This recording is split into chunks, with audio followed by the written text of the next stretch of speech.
The grand ballroom of the Carver International Hotel shimmered under a constellation of crystal chandeliers, each facet catching the golden light and casting it across the elegantly dressed guests below.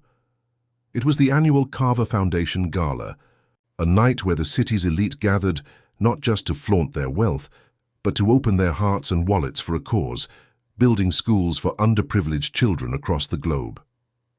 The air buzzed with anticipation, the clink of champagne flutes mingling with the soft hum of conversation as diamonds sparkled and silk gowns rustled. At the center of it all stood James Carver, the 42-year-old CEO of Carver Enterprises, a man whose name was synonymous with power and success. Tall and striking in a tailored black tuxedo, his sharp features softened only by the faintest hint of gray at his temples, he commanded the room even before he stepped onto the stage. In the front row, his 7-year-old daughter, Lily, sat in a lavender dress, her wide hazel eyes fixed on her father with unbridled adoration, her small hands clutching a program that bore his name. Beside her, her nanny, Ms. Harper, whispered gentle reminders to sit still, though Lily's excitement was barely contained. The master of ceremonies, a silver-haired man with a booming voice, took the microphone, his words cutting through the murmurs. "Ladies and gentlemen, please welcome the visionary behind tonight's mission, the CEO of Carver Enterprises, Mr. James Carver." The room erupted in applause as James strode to the podium, his gait confident, his smile polished yet genuine, a man who seemed to hold the world in his hands. "Good evening," he began, his deep voice resonating with authority, filling the vast hall with warmth. "I stand here tonight not just as a businessman but as a father, a man who believes every child deserves a chance to learn, to dream, to become." His words were met with nods and murmurs of approval, the crowd hanging on his every syllable. "As the head of Carver Enterprises, I've built hotels that touch the sky, but tonight we build something far greater, hope for thousands of children." Lily beamed, her tiny chest swelling with pride, her father a superhero in her eyes, untouchable, unbreakable. James continued, his voice steady, his presence magnetic. "That's why I'm thrilled to announce that the Carver Foundation will donate $15 million to construct 10 state-of-the-art schools in underserved regions." The crowd gasped, then applauded, the sound swelling like a wave, camera flashes illuminating the room as reporters captured the moment. Lily clapped furiously, her small hands a blur, her smile so wide it seemed to light the room. James glanced at her, a flicker of tenderness crossing his face before he pressed on. "These schools will be beacons of opportunity, places where dreams are born." But mid-sentence, his hand twitched on the podium, a subtle tremor that went unnoticed by most. A bead of sweat traced a slow path down his forehead, glistening under the spotlight. His voice faltered just for a moment as he said, "With your support, Lily." Her name escaped his lips in a breathless gasp, barely audible, yet it pierced the air like a cry. His knees buckled, his broad shoulders sagged, and in an instant, the towering figure of James Carver crumpled to the stage, his body hitting the polished wood with a sickening thud. The microphone rolled away, its feedback screeching through the speakers, a jarring counterpoint to the stunned silence that followed. Then chaos erupted. Gasps and shouts filled the room, guests leaping to their feet, some frozen in shock, others pulling out phones to record the fall of a titan. "Oh my God, what's happening to Carver?" someone cried, while another voice, colder, muttered, "Keep filming, this is gold." In the front row, Lily's world shattered, her face, moments ago radiant with pride, twisted into a mask of terror, her eyes wide with disbelief. "Daddy!" she screamed, her voice raw, cutting through the din. "Daddy! No! Don't leave me!" Tears streamed down her cheeks as she wrenched free from Ms. Harper's grasp, her small body propelled by desperation toward the stage. "Lily, wait!" Ms. Harper called, lunging after her, but the girl was too fast, too driven by fear. On the stage, James lay motionless, his face pale, his chest barely rising, the man who had seemed invincible, now reduced to fragility. The crowd's murmurs grew louder, a mix of concern and morbid curiosity, as security guards rushed forward, unsure whether to protect or assist. In that moment, the Gala's glittering facade crumbled, revealing the raw, unpredictable truth of life. No amount of wealth or power could shield a man from his own mortality. Lily's sobs echoed, a heartbreaking plea for her father, the only parent she had left since her mother's death 3 years ago. The scene was a tableau of contrast. The opulence of the Gala, the vulnerability of a fallen giant, and the piercing cry of a child who feared losing everything. The ballroom descended into pandemonium as James Carver lay motionless on the stage, his collapse shattering the Gala's polished veneer. Guests surged forward, some shouting for a doctor, others whispering in disbelief, their smartphones held aloft to capture the downfall of a man who had seemed untouchable. Security guards formed a hasty barrier, barking orders to keep the crowd back, but their efforts only heightened the chaos, a cacophony of voices and flashing lights swirling around the fallen CEO. On the stage, James's face was ashen, his breath shallow and irregular, each one a fragile thread tethering him to life. In the front row, Lily's piercing cries cut through the noise, her small body straining against Miss Harper's arms as she fought to reach her father. "Daddy, wake up. Please, Daddy. Don't leave me like Mommy," she sobbed, her voice a raw, desperate plea that twisted the hearts of those nearby. Miss Harper, pale and trembling, tried to soothe her, but Lily's fear was a force of its own, her tiny hands clutching at the air as if she could pull her father back from the abyss. At the edge of the room, near a gleaming beverage station, Clara Mitchell stood frozen, a tray of champagne flutes balanced in her hands.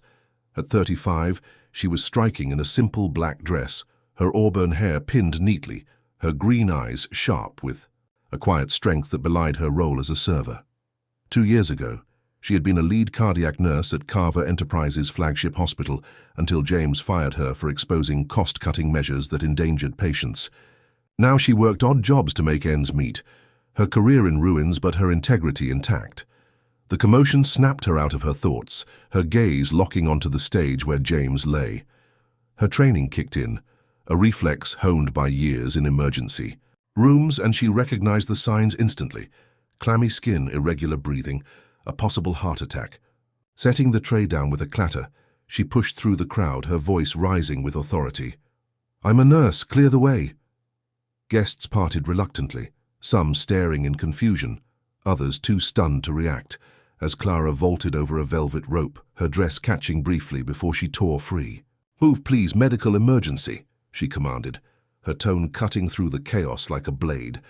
She reached the stage, taking the steps 2 at a time, only to be stopped by a burly security guard, his hand raised. "Ma'am, you can't be up." "Here," he said gruffly. Clara's eyes flashed with determination. "He's in cardiac distress, every second counts, move." Without waiting, she sidestepped him, her focus singular as she dropped to her knees beside James. Her hands moved with practiced precision, checking his pulse at the carotid artery, tilting his head to open his airway, loosening his tie and unbuttoning his collar. "Call 911 now," she directed a nearby staff member, her voice steady but urgent. "Tell them male, mid-40s, unconscious, possible cardiac event, pulse weak but present." The staff member fumbled for a phone, nodding frantically. Clara turned to the crowd, her gaze fierce. "Step back, give him air, and turn off those cameras." A few guests lowered their phones, shamed, but others continued filming, drawn to the spectacle of a titan's fall. Lily broke through the line of onlookers, her small frame slipping past security as she threw herself onto the stage. "Daddy!" she wailed, her hands grasping at James's sleeve, tears streaming down her face. Clara's heart clenched, but she kept her focus, monitoring James's pulse while reaching out with one arm to pull Lily close. "Sweetheart, listen to me," she said, her voice softening yet firm, a lifeline in the storm. "Your daddy's heart is working hard, but I'm here to help him. I won't let him go." Lily clung to her, sobbing, as Clara shielded her from the crowd's prying eyes and the terrifying sight of her father's stillness. From James's perspective, the world was a blur, sounds muffled as if underwater, but the image of Clara holding Lily burned through the fog, stirring a faint memory of a time when he wasn't so alone. His eyelids fluttered, a flicker of recognition, then closed again. Clara's hands never stopped, her movements a dance of expertise and compassion, adjusting. James is positioned to ease his breathing, her fingers steady on his wrist. Sirens wailed in the distance, growing louder, a promise of help racing toward them. Lily's sobs quieted slightly, her small body pressed against Clara's side, drawing strength from the woman who, despite everything, had chosen to save the man who ruined her life. The crowd watched, a mix of awe and unease as Clara worked, her presence a stark contrast to the gala's superficial glamour. Paramedics burst through the doors, their equipment clattering as they rushed the stage, guided by Clara's calm instructions. She stepped back only when they took over, her hands trembling now that the adrenaline was fading, her eyes still on James and Lily. The paramedics stabilized him, attaching monitors and preparing for transport, as Lily clutched Clara's hand, refusing to let go. Ms. Harper finally reached them, her face etched with guilt and relief, but Lily stayed glued to Clara, her trust absolute. As James was lifted onto a stretcher, his eyes opened briefly, meeting Clara's for a fleeting moment, a spark of something, gratitude, recognition, or perhaps regret, before he was whisked away. The ballroom, once a stage for triumph, in the sterile quiet of the hospital's private suite, James Carver lay beneath crisp white sheets, an IV dripping steadily into his arm, the rhythmic beeping of monitors a stark reminder of his fragility. The room was a study in luxury, mahogany furniture, soft lighting, a view of the city skyline, but no amount of opulence could mask the vulnerability of the man in the bed, his once commanding presence diminished by the pallor of his skin and the tangle of wires across his chest. Nearly 24 hours had passed since his collapse at the Gala, and as his eyes fluttered open, confusion gave way to irritation, the familiar fire of his will rekindling. He tried to sit up, wincing at a sharp pain in his chest, his voice raspy but edged with authority. "Where am I? How long have I been out?" Dr. Ellis, a seasoned cardiologist with a calm demeanor and silver-streaked hair, approached with a tablet, her expression grave. "Mr. Carver, you're in St. Catherine's cardiac unit. You suffered a severe collapse due to extreme stress and dehydration, and your heart is showing signs of strain." James waved her off, already tugging at the IV. "I don't have time for this. I have a company to run, a daughter to care for." Dr. Ellis's voice sharpened. "Your EKG indicates early signs of cardiac failure, Mr. Carver. Your blood pressure is dangerously high, and without immediate lifestyle changes, you're at a 70% risk of a major heart event within 5 years." James scoffed, his jaw tight. "I've heard this before. Stress is part of the job. I'll manage." The door opened and Lily burst in, her lavender dress replaced by a sweater and jeans, her face lighting up with relief. "Daddy, you're awake." She scrambled onto the bed, throwing her arms around him, her small body trembling with the weight of her fear. James's expression softened, his hand resting gently on her back, but his eyes hardened as he noticed Clara Mitchell standing in the doorway, her black dress swapped for a simple blouse, her face composed yet watchful. "Who are you? Why is my daughter with you?" he demanded, his tone icy, ignoring Lily's clinging embrace. Clara stepped forward, her voice steady, but laced with quiet resolve. "I'm Clara Mitchell, the nurse from the Gala." Lily wouldn't leave. "Your side last night, and your staff asked me to stay since she felt safe with me." James's jaw clenched, his pride bristling at the implication he needed help. "I'm awake now, you can go." Lily's head snapped up, her voice plaintive. "Daddy, no, Miss Clara's nice. She stayed with me and said you'd be okay." James's tone softened for Lily, but his words were firm. "We're fine, Lily. We don't need anyone else." Clara's gaze didn't waver, her eyes holding a truth he wasn't ready to face. "Children see more than we think, Mr. Carver. They feel when we're hiding pain." James's glare intensified, his voice cutting. "I don't need lessons on parenting from a volunteer nurse." Clara's response was unflinching, her words measured but piercing. "The answer to Lily's fear isn't in your boardrooms, Mr. Carver. It's in the time you give her, the health you preserve for her." Dr. Ellis interjected, sensing the tension. "Mr. Carver, we need to schedule further tests. I strongly advise against leaving." James was already peeling off the monitor patches, his movements sharp. "I have a company to run." Clara took a step closer, her voice low but resonant. Your body's been sending warnings for years, Mr. Carver. It'll keep shouting until you listen. How loud does it need to get before you hear it? For a moment, James paused, her words striking a chord he couldn't ignore. The memory of Lily's terrified screams at the Gala flashing through his mind. But his wall snapped back up, his voice cold. I've managed just fine for 3 years since my wife died. I don't need your advice. Lily's small voice broke the silence, trembling, with emotion.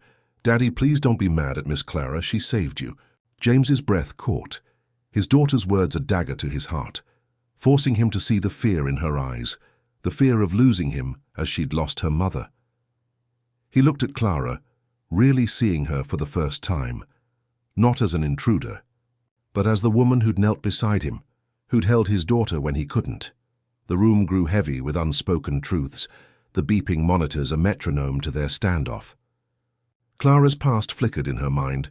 2 years ago, she'd stood up to James's company, reporting unsafe practices that cost lives, and he'd fired her without a second thought, her career crumbling while she held fast to her principles.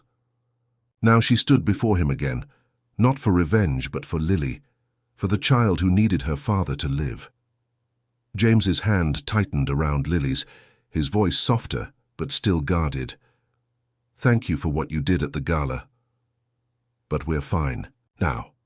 Clara nodded, her expression unreadable, and turned to leave, pausing to rest a hand on Lily's shoulder. I'll check on you later, sweetheart. Lily's eyes followed her, a silent plea for her to stay. As the door closed, James felt a pang of something he couldn't name.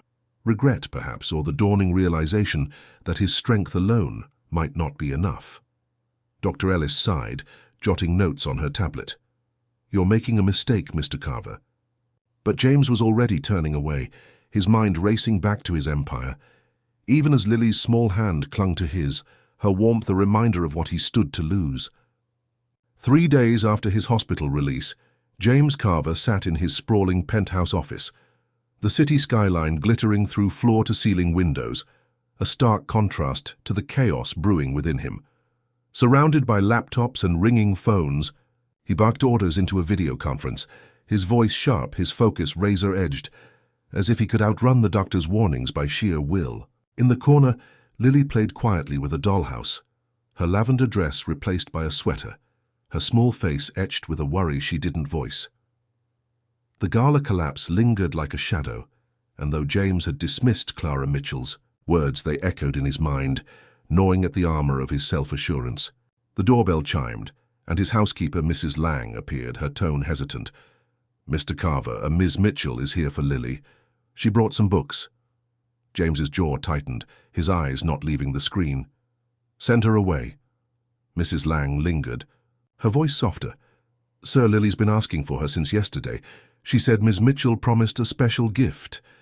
Lily's head snapped up, her eyes bright with hope. Miss Clara's here, Daddy, please. James sighed, pinching the bridge of his nose, the weight of his daughter's plea overriding his pride. Fine. 10 minutes in the living room. Moments later, Clara entered, carrying a tote bag, her presence calm yet purposeful, her green eyes meeting Lily's with a warmth that made the girl spring forward. Miss Clara. Lily hugged her tightly and Clara knelt, returning the embrace with a tenderness that James observed from the doorway, arms crossed, his expression unreadable. Hello, sunshine, Clara said, pulling a children's book about resilience, and a plush owl wearing a tiny scarf from her bag. This is Wise Oliver. He's great at listening to worries and helping brave kids feel strong. Lily clutched the owl, her smile radiant. Can he help Daddy's heart too? James shifted, discomfort flickering across his face, but Clara's voice remained gentle. Your daddy's heart is tough, but even tough hearts need a little care sometimes. James stepped forward, his tone clipped. Ms. Mitchell, Lily has plenty of toys. This isn't necessary. Clara rose, her gaze steady. It's not just a toy, Mr. Carver. It's a way for Lily to process what she saw at the Gala. Children need tools to understand fear.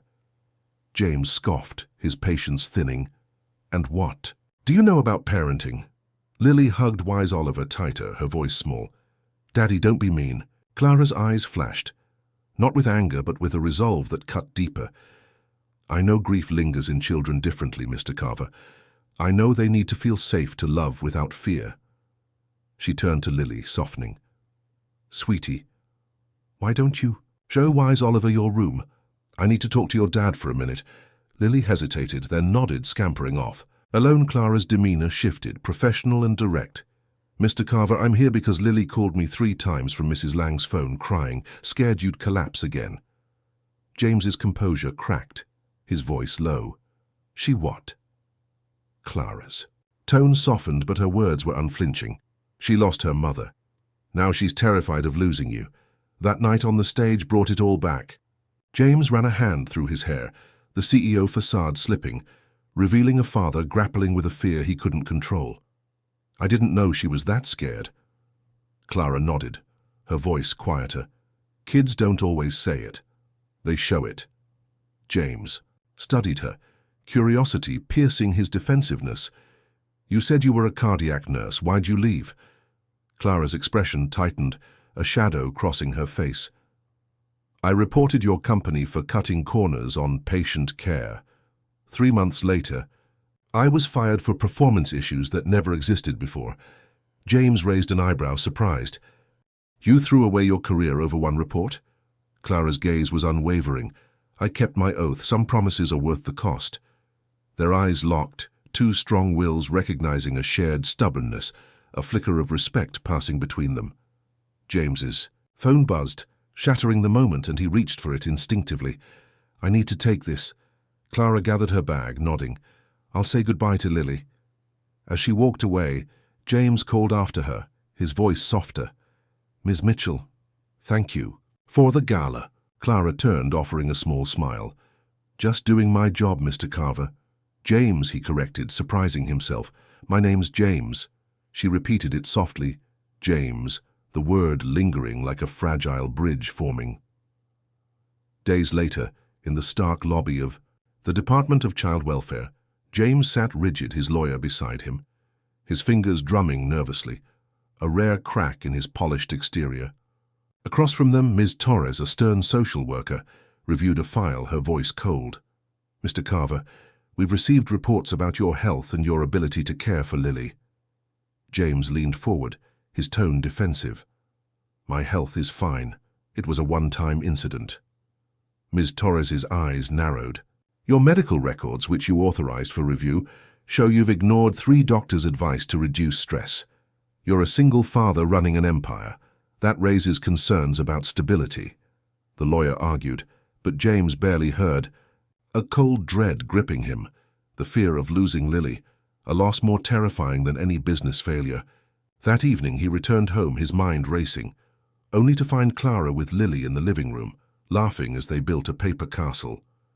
Miss Mitchell, he said tightly, what are you doing here? Mrs. Lang appeared, apologetic. Sir, Lily was upset. After school, she asked for Miss Mitchell. I hope that's okay. Lily ran to him, her voice bright. Daddy, Miss Clara's teaching me about being brave. Did you know hearts get stronger when you rest? James's jaw clenched, but he sent Lily to the kitchen with Mrs. Lang. Alone, his composure shattered. They're threatening to take her, he said, voice breaking. Child welfare. They think I'm unfit because of the gala. Clara's eyes filled. With concern. James, I'm so sorry. His grief turned to anger, his voice rising. Is that why you're here? To judge me, to report back? Clara stood, her voice firm. No, James. I'm here for Lily because she's scared. You think you're protecting her, but she needs you alive, not just successful. James's pain made him cruel. What do you know about family? You're just a stranger. Clara stepped back, tears in her eyes, but her voice was steady. Sometimes strangers see what family can't. She moved to the door, pausing. When you're ready to face the truth, call me, for Lily's sake. As she left, Lily's voice echoed from the kitchen. Where's Miss Clara? The question hung unanswered, a weight James couldn't ignore. The rain lashed against the windows of James Carver's penthouse, a restless night cloaking the city in shadows as he sat alone in his office, the glow of his laptop casting stark lines across his face. A glass of untouched whiskey sat beside him, next to a photo of Lily, her smile a beacon in the storm of his thoughts, and another of his late wife, Emily, whose absence still ached like a bruise. The threat from child welfare loomed, a spectre more daunting than any corporate battle, and Clara Mitchell's parting words echoed, sharp and unyielding. "When you're ready to face the truth, call me. For Lily's sake." His phone buzzed with urgent emails, but he ignored them, his fingers instead typing Clara Mitchell, nurse whistleblower, into a search engine. Articles flooded the screen. Top cardiac nurse exposes Carver Enterprises negligence. Whistleblower fired after patient safety report. Medical board confirms nurse's claims years later. James read, his jaw tightening as he learned Clara's allegations, unsafe staffing cuts he'd approved, were proven true, costing her career but saving countless lives. She'd declined a settlement, demanding only better protocols, her integrity a mirror to his own compromises. A soft knock broke his focus. Mrs. Lang stood at the door, her voice gentle. "Mr. Carver." Lily had another nightmare. "She's asking for Miss Mitchell." James rubbed his face, exhaustion and guilt colliding. "I'll go to her." In Lily's room, butterfly nightlights cast a soft glow as she clutched wise Oliver, her eyes red from crying. "Daddy, I dreamed you fell again and you didn't wake up like Mommy," she whispered, her voice trembling. James's heart shattered. He pulled her close, his voice thick. "I'm here, Princess. I'm not going anywhere." Lily's small hands gripped him. "But you work so much. And Miss Clara said hearts need rest, did she?" James swallowed hard. "Where's Miss Clara? Did she leave forever?" The question broke him, and for the first time since Emily's death, he let himself feel the full weight of his grief, fear, and failure. "No, sweetheart, I wasn't kind to her. I need to say sorry." Lily nodded, wise beyond her years. "You always tell me to say sorry." Out of her innocence, a path forward emerged. The next morning, James stood outside a modest community health clinic, worlds away from his boardrooms, dressed in jeans and a sweater, his usual suit left behind. Inside, he found Clara organizing supplies in a small exam room, her eyes widening at the sight of him. "Mr. Carver," she said, guarded. "James," he corrected softly, "I owe you an apology. What I said was cruel and wrong. I was scared of failing Lily, of losing her like I lost Emily, of admitting I'm not enough." Clara's posture remained tense. Scared of what? Of not being. "The father she needs," he admitted, his voice raw. "I've made decisions." He produced a folder, handing it to her. "I'm taking a 3-month leave from Carver Enterprises, starting therapy, joining a support group for single parents. I've scheduled regular checkups and promised to follow medical advice.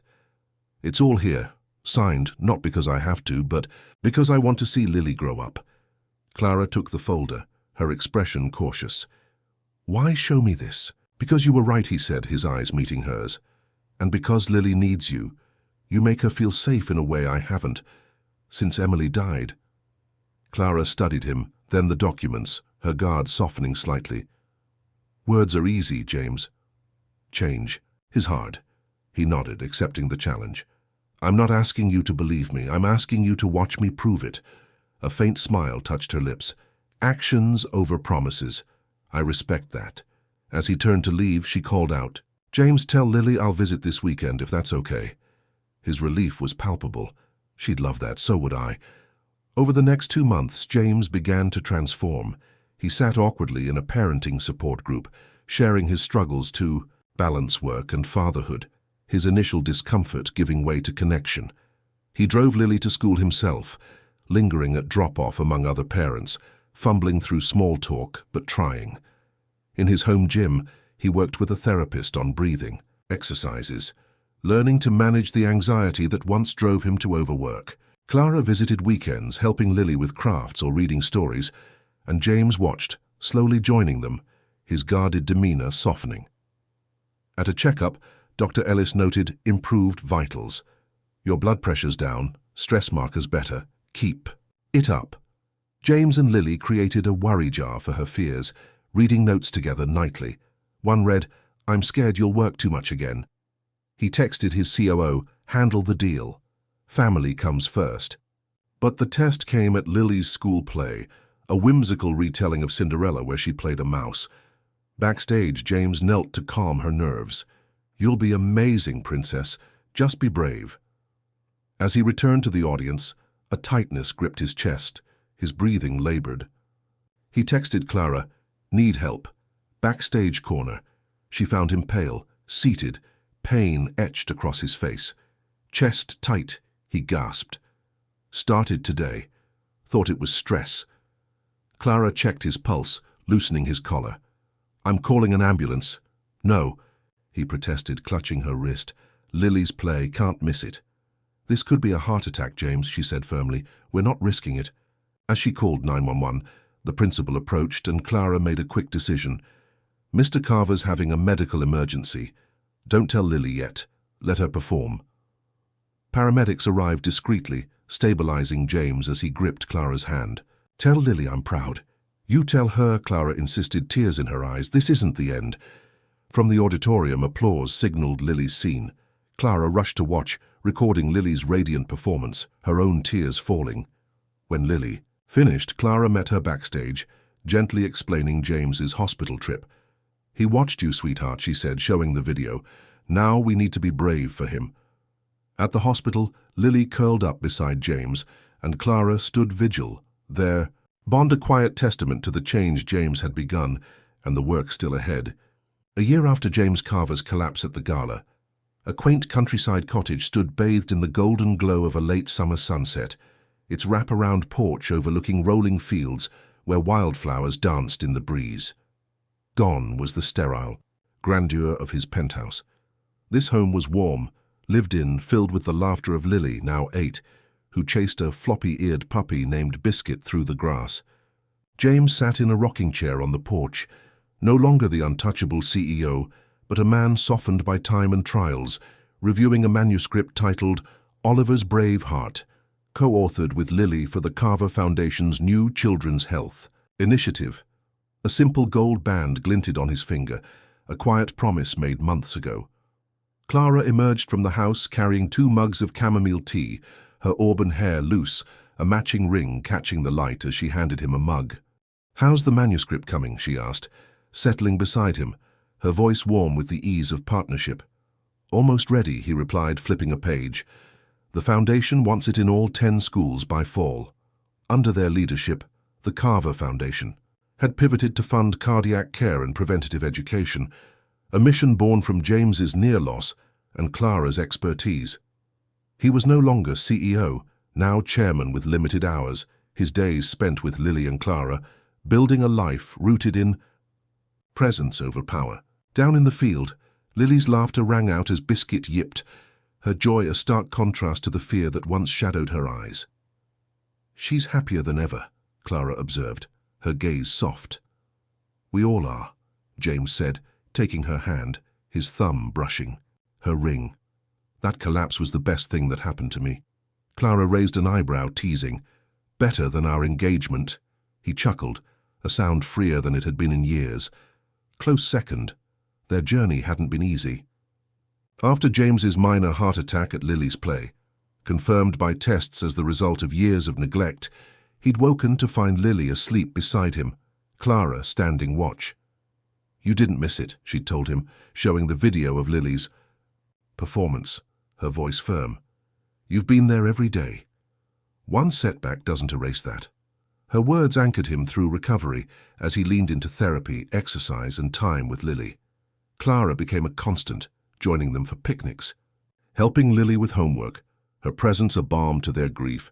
One evening, over a messy attempt at baking with Lily, flour dusting the kitchen, James caught Clara's eye, a warmth passing between them, a silent acknowledgement of the family they were becoming. At a foundation event months later, Lily presented a worry jar note. "I'm scared you'll leave like Mommy." James knelt, promising, "I'm here, Princess, and I'm staying." That night, he proposed to Clara under a starlit sky, her yes a vow to heal together. Now at the cottage, Lily ran up the porch steps, breathless, Biscuit trailing. "Mum, Dad, can we eat dinner outside tonight?" The casual mum slipped out, a recent gift that made Clara's eyes shine and James's heart swell. "Sounds perfect," Clara said, ruffling Lily's hair. Lily darted back to the field, and James pulled Clara close, kissing her temple. You know, for a cardiac nurse, you're pretty good at mending broken hearts. Even CEOs, she teased. Especially recovering workaholics, he replied, his smile tender. They watched Lily play, the sunset, painting the sky in hues of peach and violet, a canvas of hope. James reflected on his past, years spent building an empire to make guests feel at home, yet neglecting his own. I regret how long it took to see what matters, he said softly, squeezing Clara's hand. She leaned into him, her voice gentle. You saw it in time, that's what counts. The moment held them, a family forged from crisis, stronger for its cracks. Lily's laughter carried on the breeze, a reminder of the life they'd chosen, one of connection, not conquest. As the sky darkened, fireflies blinked into view, and James felt a peace he'd never known, the weight of his old ambitions replaced by the lightness of love. Clara's hand rested in his, their rings a quiet testament to vows kept, to a future they'd build day by day. The scene was a portrait of redemption, of a man who'd fallen and risen, not alone but with those who caught him. Sometimes the greatest strength lies not in standing tall, but in letting others hold you when you falter. This was their truth, etched in every shared glance, every laugh, every heartbeat they now cherished. The cottage stood as their sanctuary, a place where grief had softened into gratitude, where a father, a daughter, and the woman who saved them both found home. As Lily called them to the field for dinner, James and Clara rose hand in hand, ready to meet her, their steps sure, their hearts full. The conclusion was not an end but a beginning, a testament to the power of second chances and the courage to change, a reminder that even the strongest hearts heal best when loved.